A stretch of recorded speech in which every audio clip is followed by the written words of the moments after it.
नाम समस्त चलता आज कहीं चली सुनील बाबू गोटे पुओ जन्मदिन नाम पढ़ा कार्यक्रम शेष करने पूर्व जहां एते नाटक डाकी आसिया तो दबा नहीं दबा तो डाकिबा डाकिबा पूर्व मु थरे कहूची ए पिला ए छोट भाई को भाई से छोट भाई को भाई समस्त एक कथा हरि बोल नंदे दबारा क्या कोई करना देव साईं बोल बोल नंदे दबारा आना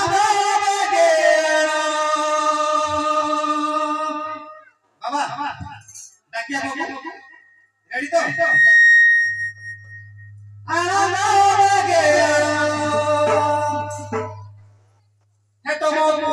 हुआ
बंधु मान भी आसी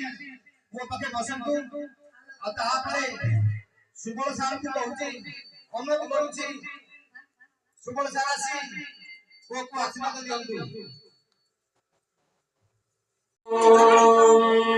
शांति मंगल भगवान विष्णु मंगलम मधुसूदन मंगलम पुंडरीकाक्ष मंगलम गरुड़ध्वज माधव माधव हरि माधव माधव विष्णु स्मरन्ति साधवा नित्यं सर्वकार्येषु सर्वदा लक्ष्मीस्ते पंकजाति संसदरे भारती कंठदेशे वरधन्वान् बन्धुवर्गान् प्रबलरिपुगणान् जन्तु पातालमूलम् देशे देशे च कीर्ति प्रसन्न भवन्तम् पूर्णकुन्दे शुभ्रा जीवतो पुत्र पौत्री सकल गुण युगतम् समस्तिते नित्यमस्तु अश्वस्थामा बलिर्व्यास हनुमानश्च विभीषण कृपापरशुरामश्चैव सप्तैते चिरञ्जीविनः आयुर्देहि यशो देहि श्रियं देहि त्वमेव च पुत्र पौत्र प्रपौत्रं च देहि मे गणनायक ओम गणानात्मा गणपतिं हवामहे प्रियानात्मा प्रियपतिं हवामहे निधीनां त्वां निधिपतिं हवामहे वशो मम पावकानः सरस्वती वाग्निर्वातिनिवती यज्ञवस्पध्यावसु अग्निमीळे पुरोहितं यज्ञस्य देवमुरुक्तिजं भूतारं रत्नधातमं ईश्वेत्ववायस्थः देववः स्मिता प्रार्पयम् श्रेष्ठतमाय कर्मणे आप्याय भगवद्धिन्यायिन्द्राय भागम् प्रजापतिर्नमेव अयत्कमावावस्ते वैशतमाघशंसु ध्रुवास्मिन् गोपतौ स्यात्मैतिभिः जजमानस्य पशून् पाहि जन्मरो अंतोलानंदकवार धर्मजन गोपलक्ष्मी वर्धित करी तारिक विशाल समाज संप्रदाय निरोगी करंपति नाथ ठाकुर बोलानंदकवार तांको माता पिता सर्व परिवार निमंत्रित बंधु वर्ग मानकर मंगल करंपति नाथ ठाकुर बोलानंदकवार आयुष्मान कुमार अंशुमान शतस्त्र वर्ष प्रभाय दे रोग व्याधि खंडन करी विद्या बुद्धि आयु यश धन बल ऐश्वर्य प्रदान करंपति नाथ ठाकुर बोलानंदकवार सत्यपड़ा रकला समस्त संकीर्तन भाई भौणी मानकर रकला ग्राम ओडिशावासींकर विश्ववासींकर मंगल करंपति नाथ ठाकुर बोलानंदकवार नट एवं सिद्धू को निरामय निरोग करी विशाल समाज प्रभाव दियंती नाथ ठाकुर बोलानंदकवार तांकर स्वपरिवार मंगल हो बोलानंदकवार जामन जा कल्पना पूर्ण हो बोलानंदकवार इंद्रराज जल सृष्टि करी सुभिक्ष करंतु बोलानंदकवार महामारी को उद्धार कर ठाकुर समस्त को घट घोड़े रखते बोलानंदकवार रकला ग्राम रे हेउथिला जगन्नाथ पवित्र रथयात्रा हेरा पंचमी वर्ष वर्ष आहुति हो बोलानंदकवार